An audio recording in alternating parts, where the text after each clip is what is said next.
ఎక్కువగా వీస్తుంటాయి. ఉష్ణోగ్రతలు తక్కువగా ఉండటం వలన ఫారాలలో కోళ్లు ఎక్కువగా చనిపోతుంటాయి. శీతాకాలంలో కోళ్ల పెంపకంలో ఎలాంటి మెళకువలు పాటించాలో గన్నవరం ఎన్టీఆర్ పశు వైద్య కళాశాల ప్రొఫెసర్ డాక్టర్ ధూళిపాళ్ల నరేంద్ర గారితో పరిచయం ద్వారా తెలుసుకుందాం.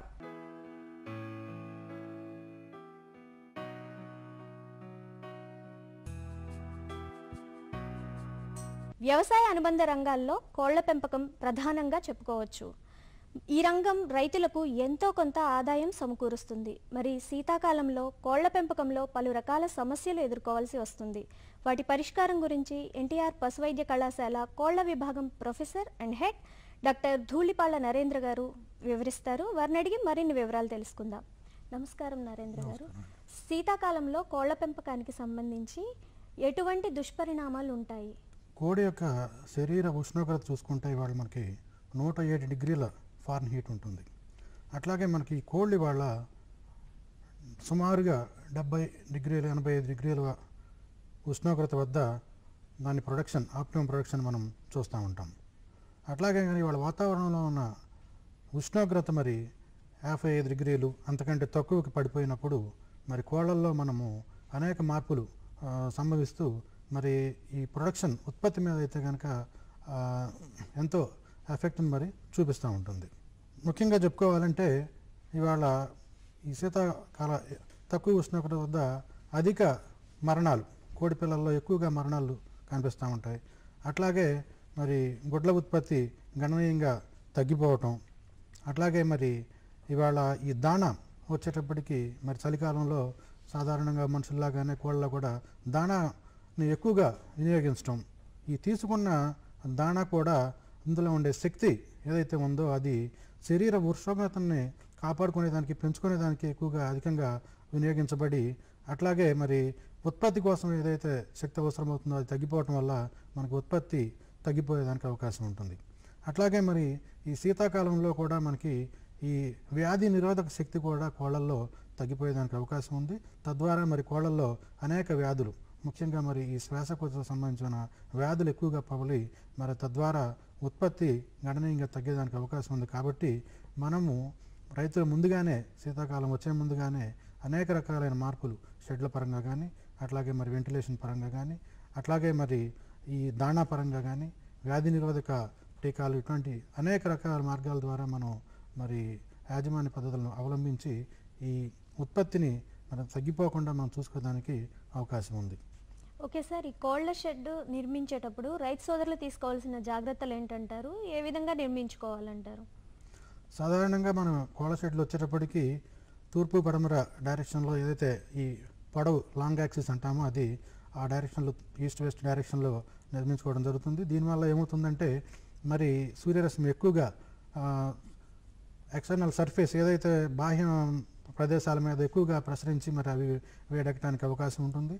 అట్లాగే షెడ్ యొక్క కప్పు పైకప్పు చూసుకున్నట్టయితే మరి ఈ గేబుల్ కానీ మానిటర్ రూఫ్స్ అంటాం ఏదైతే మనం అటువంటి రూఫ్స్ వేసుకోవడం వల్ల కానీ అట్లాగే మరి ఏదైతే గాలి లోపలికి ప్రసరించాలనేది కూడా ఎక్కువగా వీలుండేటట్టుగా మరి ఈస్ట్ వెస్ట్ డైరెక్షన్లో నిర్మించుకున్నప్పుడు అవకాశం ఎక్కువగా ఉంటుంది.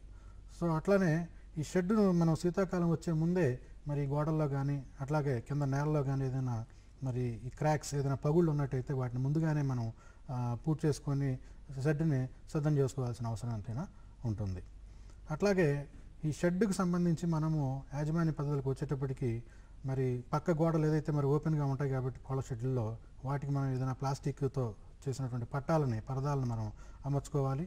మరి చలికా తీవ్రత ఉదయం పూట రాత్రిపూట ఎక్కువగా ఉంటుంది కాబట్టి మరి ఉదయం 11 గంటల వరకు కూడా మనం పట్టాలని ఎత్తకుండా అట్టిపెట్టుకోవటం, అట్లాగే సాయంత్రం సూర్యాస్తమయం అయ్యే సమయానికల్లా మళ్ళీ మరి పట్టాలని కిందకి దించుకోవటం, ఇటువంటి చేయటం వల్ల ఏమవుతుందంటే చలిగాలి అనేది డైరెక్ట్గా షెడ్లోకి రాకుండా కోళ్ళకి తగలకుండా ఉండటం వల్ల కోళ్ళు అంత చలికి ప్రభావానికి గురి కాకుండా ఉంటాయి.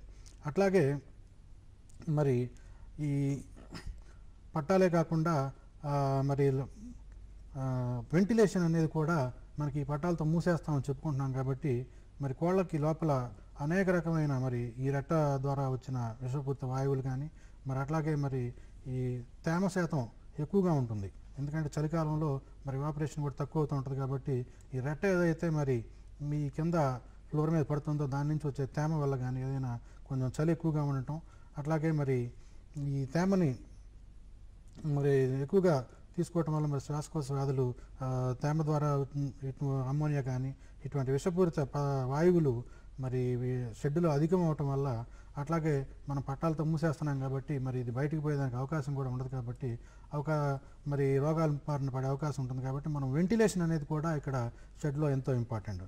అట్లాగే మరి కొంత పీరియడ్ వరకు ఏదైతే మనము బ్యాలెన్స్ చేసుకుంటూ మరి ఎంత సమయం మనం దించుకోవాలి, ఎంత సమయం మనం పట్టాలని మరి పైకెత్తుకొని వెంటిలేషన్ కల్పిస్తున్నాం అనేది ఆ బ్యాలెన్స్ని బట్టి మనకి కోల్డ్ ఆరోగ్యం రోగాల బారిన పడకుండా కొంతవరకు మనం నియంత్రించుకోవచ్చు. షెడ్లలో మనము ఈ సీలింగ్ ఫ్యాన్స్ కూడా అమర్చుకోవటం వల్ల ఏమవుతుందంటే మరి షెడ్ పైకప్పు మరి వేడెక్కుతుంది కాబట్టి ఆ వేడి గాలి మరి కిందకి ప్రసరించడం వల్ల కూడా కోళ్ళకు కొంత మరి సరిపోయినంత ఉష్ణోగ్రత అందేదానికి అవకాశం ఉంటుంది. సాధారణంగా ఏమవుతుందంటే వెంటిలేషన్ పరంగా చూసుకున్నప్పుడు చల్లటి గాలులు కింద ఉండటం, వేడి గాలి పైకి వెళ్ళటం వల్ల మరి పైకప్పు దగ్గర నుంచి మళ్ళీ సీలింగ్ ఫ్యాన్స్ మనం అమర్స్తే ఆ వేడి గాలి కిందకు వచ్చేదానికి అవకాశం ఉంటుంది. కాబట్టి ఈ విధమైన ఏర్పాట్లు చేసుకోవటం, అట్లాగే ఎగ్జాస్ట్ ఫ్యాన్స్ని మనం ఉపయోగించుకుని ఉంటే ఎంతైనా మంచిది. అందుకనే ఏం చేస్తే శీతాకాలం వచ్చినప్పుడు ఈ ఎగ్జాస్ట్ ఫ్యాన్స్కి ఈ ప్లాస్టిక్ కవర్లతో తొడుగులాగా తొడిగేసేసి వాటిని ఉపయోగించుకోకుండా కూడా మనం చేస్తే కోళ్ళకి మరి అది ఎంతో మేలుగా మరి కంఫర్టబుల్గా ఉంటుంది. Okay sir. సార్, లిట్టర్ యాజమాన్యంలో తీసుకోవాల్సిన జాగ్రత్తల గురించి మా రైతు సోదరులకు వివరించండి. ఈ లిట్టర్ విషయం మనం ఏదైతే కోళ్ళల్లో ఇవాళ మరి ఈ కింద నేల మీద పెంచేటప్పుడు బెడ్డింగ్ మెటీరియల్ లాగా కింద మరి ఫ్లోర్ మీద ఈ ప్యాడీ హస్క్ కానీ అదే వరి పొట్టు కానీ ఇటువంటి వాటిని మనం బెడ్డింగ్ మెటీరియల్ లాగా ఉపయోగిస్తూ ఉంటాము. అట్లాగే మరి ఇట్లా ఏదైతే కోడి నుంచి వచ్చే రెట్ట మరి ఈ బెడ్డింగ్ లిట్టర్ మెటీరియల్ మీద పడి అందులోని తేమను అది గ్రహించటము, అట్లాగే మరి వెంటిలేషన్ బాగా ఉండి వాతావరణంలో మరి ఉష్ణోగ్రతలు బాగా ఉన్నప్పుడు అయితే కనుక ఈ తేమ మరి ఆవిరి రూపంలో ఎమ్మటే మళ్ళీ బయటికి వెళ్ళిపోయి అది డ్రై అవ్వటము జరుగుతూ ఉంటుంది. ఇక్కడ శీతాకాలంలో మరి ఈ ఎవాపరేషన్ అనేది తక్కువగా ఉంటుంది కాబట్టి మరి ఈ తేమ శాతం అధికమయ్యి మరి కోళ్ళల్లో అనేక దుష్ప్రభావాలు చూపించడానికి మరి అవకాశం ఉంటుంది. మరి ముఖ్యంగా అమ్మోనియా ఉత్పత్తి ఎక్కువగా జరుగుతుంది. అమ్మోనియా అనేది ఏంటంటే మనకి షెడ్లలో మరి 10 ppm కంటే కూడా ఎక్కువ లేకుండా మనం ఎప్పటికప్పుడు జాగ్రత్తలు తీసుకోవాలి. దీనికోసం మరి ప్రాపర్ వెంటిలేషను మరి అట్లాగే మరి ఏర్పాటు చేసినట్టయితే ఎప్పటికప్పుడు మరి ఈ విషపూరిత వాయువులు బయటకు పోతూ ఉంటాయి. అట్లాగే ఈ లిటర్ యొక్క మందాన్ని మనము సుమారు 6 అంగుళాలు శీతాకాలం వచ్చేటప్పటికి మరి సాధారణంగా ఉన్న లిటర్ కంటే కూడా ఇంకెక్కువ మందాన్ని మరి పెంచుకున్నట్టయితే సుమారు 6 అంగుళాల వరకు కూడా లిటర్ మందాన్ని మనం ఉంచితే మరి ఇది బర్డ్స్కి ఉపయోగకరంగా ఉంటుంది. ఈ లిటర్ అనేది ఏంటంటే మరి వేసవికాలంలో మరి చల్లదనాన్ని అట్లాగే శీతాకాలంలో కొంత వెచ్చదనాన్ని కూడా మరి కోళ్ళకి ఇస్తూ ఉంటుంది కాబట్టి ఈ లిటర్ గురించి మనం ఎంతో జాగ్రత్తగా ఉండాలి. అట్లాగే కోళ్ళ సాంద్రతని ఏదైతే మనం నిర్దిష్టమైన ప్రతి కోడికి ఇంత స్పేస్ అనేది అయితే ఇవ్వాలని చెప్తున్నామో దానికి మరి స్ట్రిక్ట్గా అడ్హేర్ అయి ఉండాలి. ఎందుకంటే కోడి పిల్లల్లో అయితే కనుక 0.25 నుంచి 0.5 చదరపు అడుగులు, అట్లాగే మరి బ్రాయిలర్ కోళ్ళలో 1 చదరపు అడుగు, అదే గుడ్లు పెట్టే కోళ్ళలో అయితే ప్రతి కోడికి 2 చదరపు అడుగుల చొప్పున మనము స్పేస్ ఏదైతే మనం నిర్దేశించామో దానికి మనము కట్టుబడి కోళ్ళను ఆ విధంగానే మాత్రం మనం దాంట్లో పెంచితే మరి అధికంగా రెట్ట రాకుండా ఉంటుంది. దానివల్ల తేమ శాతం పెరిగేదానికి కూడా అవకాశం లేకుండా మరి ఆ ప్రభావం అనేది దుష్ప్రభావం అనేది కోళ్ళ మీద పడకుండా ఉండేదానికి అవకాశం ఉంటుంది. అట్లాగే ఈ లిట్టర్ మరి తేమ శాతం అధికంగా ఉన్నప్పుడు ఏమవుతుందంటే కేక్ కడతం అనేది జరుగుతూ ఉంటుంది. అది గట్టిగా అయిపోయి కింద చెమ్మంతా కిందకి చేరిపోయి కింద ఒక కేక్ మాదిరిగా తయారవుతూ ఉంటుంది.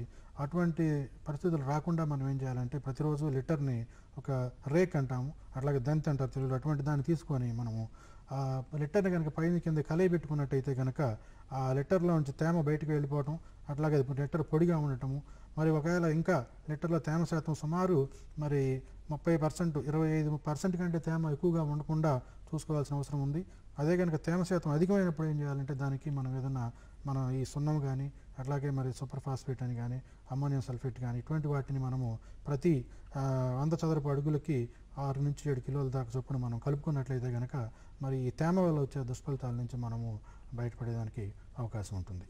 ఓకే సార్, బ్రూడింగ్ అంటే ఏమిటి? బ్రూడింగ్ చేయడంలో ఎటువంటి పద్ధతులను అవలంబించాలి? సాధారణంగా మనము కోడి పిల్లల్ని మొట్టమొదటిసారిగా షెడ్లోకి తీసుకొచ్చినప్పుడు అవి డే ఓల్డ్ చిక్స్ అంటాము. అవి ఏంటంటే వాటిల్లో ఈ శరీరం యొక్క ఉష్ణోగ్రతని నియంత్రించుకునే శక్తి వాటిల్లో చాలా తక్కువగా ఉంటుంది. అవి కొంతకాలం ఒక 2-3 వారాలు అయితే కానీ ఆ శరీర ఉష్ణోగ్రత నియంత్రించుకునే శక్తి దాంట్లో డెవలప్ అవ్వదు. సో ఈలోపు మనం ఏం చేయాలంటే కోడి పిల్లకి కావలసిన ఉష్ణోగ్రత సుమారుగా బ్రూడింగ్ అంటే మరి మొదటి రోజు వచ్చేటప్పటికి పిల్లలు వచ్చేటప్పటికే షెడ్లో 95 degrees ఫారెన్హీట్ ఉష్ణోగ్రత ఉండేటట్టుగా మనము మరి బల్బుల రూపంలో కానీ లైట్ మరి వేడిని అట్లాగే వాళ్ళ బొగ్గుతో ఉన్న డబ్బాలు పెట్టుకోవడం కానీ కాల్చిన బొగ్గు కానీ అట్లాగే వాళ్ళ గ్యాస్ బ్రోడర్స్ వచ్చేటప్పటికి ముఖ్యంగా మనందరికీ తెలిసిందే మనుషుల్లో కూడా మనము చూసినట్టయితే చలికాలం కొంచెం ఆహారం ఎక్కువగా తీసుకోవడం జరుగుతూ ఉంటుంది. సాధారణ ఉష్ణోగ్రతల వద్ద ఏదైతే కోడి మరి 100 గ్రాములు తినే కోడి మరి బాగా వాతావరణం చల్లగా ఉన్నప్పుడు 116 నుంచి 118 గ్రాముల ఆహారాన్ని తీసుకునే దానికి తీసుకుంటూ ఉంటుంది. మరి అట్లా ఎందుకు జరుగుతుందంటే మరి కోడికి ఏదైతే శక్తి మరి ఈ శరీరం యొక్క ఉష్ణోగ్రతని మరి నియంత్రించుకోవడానికి కానీ మరి మెయింటైన్ చేయడానికి కానీ మరి ఎక్కువ శక్తి అవసరం అవుతూ ఉంటుంది. సాధారణంగా ఆహారం నుంచి వచ్చే ఏదైతే దాణా నుంచి వచ్చే శక్తి ఉన్నదో అది కొంత శక్తి మరి ఈ బాడీ మెయింటెనెన్స్కి టెంపరేచర్కి బాడీ మెయింటెనెన్స్కి అట్లాగే కొంత శక్తి మరి ఉత్పత్తి గుడ్ల ఉత్పత్తికి అయితే కానీ మరి బ్రాయిలర్ కోళ్ళ పెరుగుదల అయితే కానీ ఉపయోగపడుతూ ఉంటుంది. మరి అధిక శక్తి మరి ఈ శరీర ఉష్ణోగ్రత నియంత్రించుకోవడానికి వెళ్ళినప్పుడు ఆటోమేటిక్గా మనకి ఏమవుతుందంటే ఉత్పత్తి పడిపోయేదానికి అవకాశం ఉంది. దీన్ని ఇచ్చేసేదానికి కోడి ఏం చేస్తుందంటే ఎక్కువ దాణా తీసుకుంటూ ఉంటుంది. ఎక్కువ దాణా తీసుకున్నప్పుడు వచ్చే ఏంటంటే సాధారణంగా మరి 100 గ్రాముల్లో రావాల్సిన న్యూట్రియంట్స్ ఏదైతే ఉన్నాయో ఇవాళ ప్రోటీన్ అని కానీ అట్లా మాంసకృతులు అట్లాగే మినరల్స్ వైటమిన్స్ మరి అధికంగా తీసుకోవడం వల్ల కోడి కావాల్సిన దానికంటే కూడా ఎక్కువ మాంసకృతులు అట్లాగే మరి ఎక్కువ ఈ లవణాలు ఖనిజ లవణాలు మరి ఎక్కువ వైటమిన్స్ తీసుకోవడం వల్ల మరి రైతులకి మరి చూసుకున్నట్టయితే మరి యొక్క ఫీడ్ క్వాంటిటీ కూడా ఎక్కువ కన్జ్యూమ్ అవడం వల్ల కూడా ఆర్థికంగా కూడా మరి ఉత్పత్తి వ్యయం పెరిగిపోయేదానికి అవకాశం ఉంటుంది. సరే మరి దీని నుంచి మనము బయటపడాలంటే రైతులు మరి ఈ దాణాని యొక్క సవరించుకోవాల్సిన ఫార్ములాని సవరించుకోవాల్సిన అవసరం ఉంటుంది. దీంట్లో 2 రకాలు ఏంటంటే ఒకటి మొదటగా మనం చెప్పేది ఏంటంటే ఈ దాణాకి మనం అధిక శక్తిగా ఇచ్చే మరి కొవ్వు పదార్థాలు కానీ ఇవాళ వెజిటబుల్ ఆయిల్స్ కానీ ఇటువంటి కొంతవరకు యాడ్ చేసుకున్నట్టయితే మరి ఓన్లీ అవి శక్తిని ఇస్తాయి. మరి అప్పుడు తక్కువ దాణా తీసుకోవడానికి కోళ్ళు అవకాశం ఉంటుంది అధిక శక్తి ఉన్న దాణాని ఇవ్వటం వల్ల. అట్లా కాదంటే మరి దాణాలో శక్తిని అట్లాగే ఉంచి మరి ఈ మాంసకృతులను కానీ లవణాలు ఇటువంటి ఏదైతే వాడామో వాటి యొక్క డైల్యూట్ చేసుకుంటే కనుక వాటి యొక్క పరిణామాలను తగ్గించుకున్నప్పుడు కూడా కోడి అధికంగా మరి మేత తీసుకున్నా కానీ ఈ మరి కాస్ట్లీ మెటీరియల్స్ ఏదైతే న్యూట్రియంట్స్ ఉన్నాయి ఇప్పుడు ప్రోటీన్స్ లాంటివి మరి తక్కువ మోతాదులో అందించడం జరుగుతుంది. ఆ విధంగా ఈ 2 పద్ధతుల్లో ఏదైనా ఒక పద్ధతిని రైతులు ముఖ్యంగా మరి ఆయిల్స్ యాడ్ చేసుకోవడం కానీ ఫ్యాట్స్ యాడ్ చేసుకోవడం వల్ల కానీ దాణా యొక్క శక్తిని మనం అధికం చేసుకోవడం వల్ల కోళ్ళు అప్పుడు సాధారణంగా తీసుకునే ఆహారం తీసుకుంటుంది కాబట్టి రైతుకి నష్టం వచ్చేదానికి అవకాశం ఉండకుండా ఉంటుంది. ఈ విధమైన మరి మెలకువల దాణాలో మనం పాటించాల్సిన అవసరం ఎంతైనా ఉంటుంది. ఓకే సార్, కోళ్ల పెంపకంలో నీటి యాజమాన్యంలో తీసుకోవాల్సిన జాగ్రత్తలు ఏంటంటారు? నీటి యాజమాన్యం వచ్చేటప్పటికి మనం ఇవాళ మేత తొట్టులాగానే మరి ఈ వాటర్స్ అంటాము నీటి తొట్టులు కూడా అమరుస్తూ ఉంటాం కాబట్టి వీటిలోంచి మరి లీకేజెస్ కానీ స్పిల్లేజెస్ లేకుండా కూడా చూసుకోవాల్సిన అవసరం ఎంతైనా ఉంది. ఎందుకంటే ఏదైతే నీరు మరి లీటర్లో వెలిగిపోతుందో మరి ఆ తేమ శాతం పెరిగి అనేక మనం ఇందాక చెప్పుకున్నట్టు దుష్పరిణామాలు మరి వచ్చేదానికి అవకాశం ఉంది. కాబట్టి నీటి తొట్లు మనము లీక్స్ లేకుండా జాగ్రత్తగా మెయింటైన్ చేయాల్సిన అవసరం ఉంది. అట్లాగే ఇవాళ కోడిలో చూసుకున్నట్టయితే కోడి తీసుకునే ఆహారం కంటే కూడా 2 మరి నీటిని తీసుకుంటూ ఉంటుంది. 1 గ్రామ్ దాణా తీసుకుంటే దాదాపు 2 ml వాటర్ని తీసుకునేదానికి అవకాశం ఉంది. అదే మరి శీతాకాలం వచ్చేటప్పటికి సాధారణంగా మరి నీటి యొక్క వినియోగం తగ్గిపోతూ ఉంటుంది. టెంపరేచరు తగ్గిపోయే కొద్దీ నీటి వినియోగం కూడా తగ్గుతూ ఉంటుంది. సుమారు 100 గ్రాములు తినే కోడిలో 200 ml వాటర్ తగ్గిద్ది అనుకుంటే మరి ఈ శీతాకాలం టెంపరేచర్స్ తగ్గే కొద్దీ అది 150 mlకే మరి పరిమితం అవటం.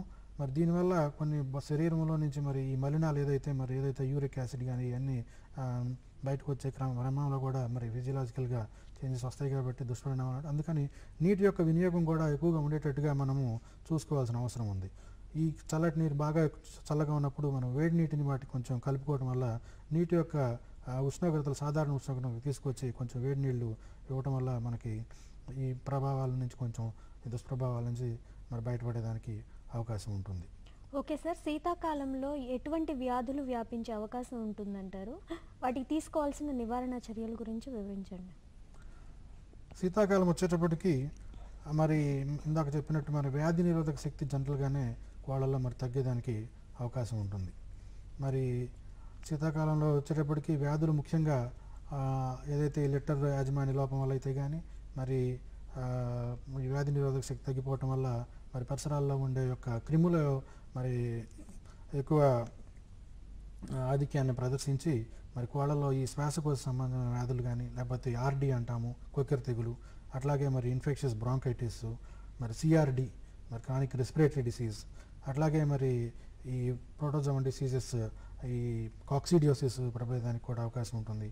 అట్లాగే మరి శిలీంధ్రాల వల్ల వచ్చే జబ్బులు ఏదైతే ఈ ఆస్పర్జిలోసిస్ కానీ బ్రూడర్ నిమోనియా ఇటువంటి వ్యాధులు, అట్లాగే బ్యాక్టీరియా వల్ల వచ్చే వ్యాధులు మనం చూసుకున్నట్టయితే మరి ఈ సాల్మోనెలోసిస్, ఈ వాతావరణం ఎప్పుడైతే తేమగా ఉందో మరి ఈ క్రిములు పెరిగేదానికి పరిసరాల అవకాశం ఉంది. కాబట్టి ఈ సాల్మోనెలోసిస్, కొరైజా ఇటువంటి ముఖ్యంగా ఎక్కువ శ్వాసకోశ సంబంధమైన వ్యాధులు ప్రబలేదానికి అవకాశం ఉంది. కాబట్టి మనం వాటికి సంబంధించిన నివారణ చర్యలు కూడా చేపడితే మరి వ్యాధుల యొక్క ఉధృతిని మనం తగ్గించుకునేదానికి అవకాశం ఉంటుంది. మరి ముఖ్యంగా మరి తీసుకోవాల్సిన చర్యలు అనేటప్పటికీ మనము ముందుగానే మరి షెడ్ యొక్క వాతావరణాన్ని బయట కానీ షెడ్ లోపల కానీ వాతావరణాన్ని మనం శుభ్రంగా ఉంచుకోవాల్సిన అవసరం ఎంతైనా ఉంటుంది.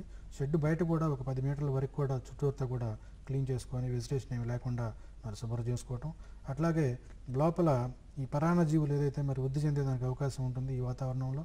సో మరి ఇన్సెక్టిసైడ్స్ ఏదైతే ఉన్నాయో వాటిని మరి పిచికారీ చేసుకోవటము, అట్లాగే మరి ఈ బాహ్య పరాన్నజీవులకు సంబంధించిన మందులను మనము షెడ్లో మరి కోళ్ళ మీద పిచికారీ చేసుకోవటం, వాడుకోవటము, అట్లాగే మరి నీటి యొక్క ఏదైతే ఇస్తున్నామో దాంట్లో కూడా ఈ వాటర్ శానిటైజర్స్, ఎట్లయినా క్లోరినేటెడ్ వాటర్ అనేదాన్ని మనము ఎక్కువగా మరి కోళ్ళల్లో మరి ఇవ్వటం వల్ల ఈ జబ్బుల బారిన పడకుండా, అట్లాగే ప్రొడక్షన్ మరి ఏదైతే ఉత్పత్తి మరి తగ్గిపోకుండా మనము చర్యలు తీసుకోగలుగుతాం.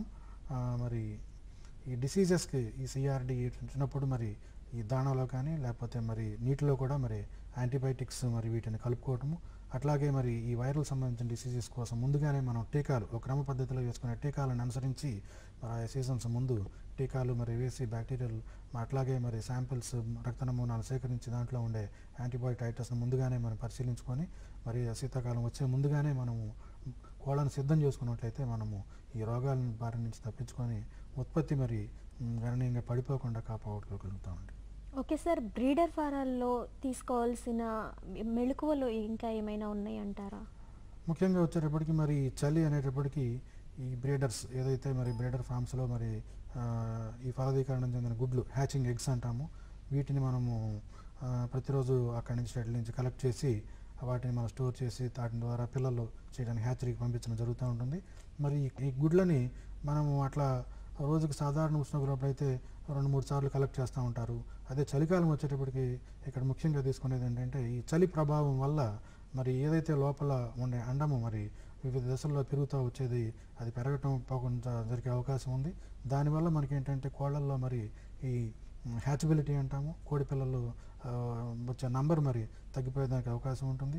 అట్లాగే కోళ్ళల్లో మరి ఈ ఫెర్టిలిటీ అండ్ హ్యాచబిలిటీ కూడా ఈ చలి వల్ల మరి తగ్గిపోతూ ఉంటుంది. కాబట్టి ఈ బ్రీడర్ ఫారాలలో మనం ఎక్కువ సార్లుగా మనం 5-6 సార్లు గుడ్లను మరి ఎప్పుడు పెట్టిన గుడ్లను అప్పుడు మరి వేసి వాటిని జాగ్రత్తగా భద్రపరచుకోగలిగినట్టయితే ఈ టెంపరేచర్ డిఫరెన్సెస్ ఏదైతే ఉన్నాయో కోడి గుడ్డు బయటకు వచ్చేటప్పుడు మరి దాదాపు శరీర ఉష్ణోగ్రత 107 డిగ్రీల దగ్గర ఉంటుంది అంటున్నాం కాబట్టి ఎక్కువ ఉష్ణోగ్రత ఉంటుంది.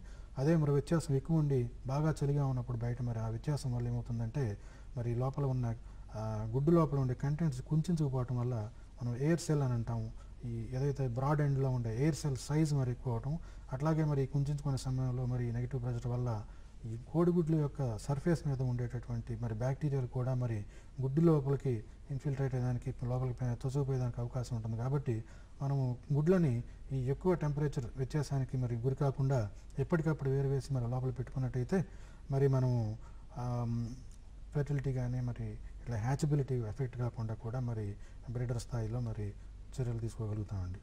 ఓకే సార్, వ్యాధి సోకిన కోళ్ళ నుంచి మిగిలిన కోళ్ళకి సోకే అవకాశం ఉంటుందంటారా వ్యాధి? వాటిని ఎలా కాపాడుకోవాలి సోకకుండా? ఆ వ్యాధి వేరే కోళ్ళకి సోకకుండా ఎలా కాపాడుకోవాలి? వ్యాధి సోకిన కోళ్ళ నుంచి సాధారణంగా మనము ఇవాళ వ్యాధుల విషయం చూసుకున్నట్టయితే ఈ రోగాలు రెండు రకాలుగా మనం వర్టికల్లీ ట్రాన్స్మిటెడ్ డిసీజెస్ అంటాము. ఏదైతే ఈ తల్లి కోళ్ళలో మరి కనుక వ్యాధి ఉన్నట్లయితే ముందుగానే ఆ వ్యాధి మరి గుడ్డు ద్వారా పిండానికి సంక్రమించి అదే మరి కోడిపిల్ల ద్వారా మరి షెడ్లోకి వచ్చే అవకాశం ఉంటుంది.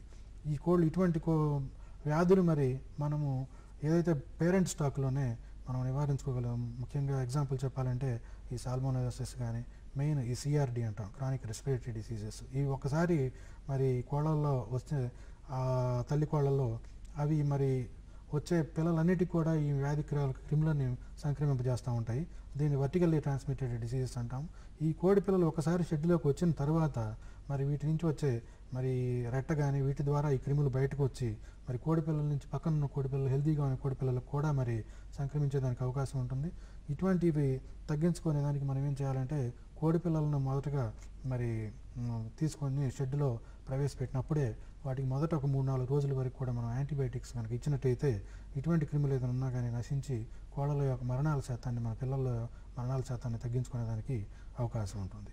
అట్లాగే మీరు అన్నట్టు కోళ్ళ నుంచి కోళ్ళకి వ్యాపించే మార్గాల్లో మనకి ముఖ్యంగా ఈ నీటి ద్వారా ఏదైతే నీటి తొట్టెలు మనం పెడతా ఉంటామో ఈ నీటి తొట్టెల్లో అన్ని కోళ్ళు వచ్చి మరి ముక్కులో ముంచి నీళ్లు తాగుతూ ఉంటాయి. మరి కారక పక్షులు ఏవైతే ఉన్నాయో మరి ఆ క్రిములు నీళ్ళలోకి వచ్చి మరి ఆరోగ్యకరమైన కోళ్ళు కూడా ఆ నీళ్ళని తీసుకోవడం వల్ల మరి వ్యాధి ఒక కోడి నుంచి ఒక కోడికి సంక్రమించేదానికి అవకాశం ఉంటుంది. కాబట్టి ఇవాళ మరి మోడర్న్ పద్ధతుల్లో ఇవాళ నిపుల్ డ్రింకర్స్ని ఏర్పాటు చేస్తూ ఉన్నారు. ఈ నిపుల్ డ్రింకర్స్ ఏంటంటే ఈ కోడి ముక్కులు మరి తలని మరి నీళ్ళలో ముంచేదానికి అవకాశం ఉండదు. సో అటువంటి చర్యలు తీసుకోవడం వల్ల కనుక మనం కోళ్ళ నుంచి కోళ్ళకి వ్యాపించే వ్యాధులని మనము నివారించుకునేదానికి అవకాశం ఉంటుంది.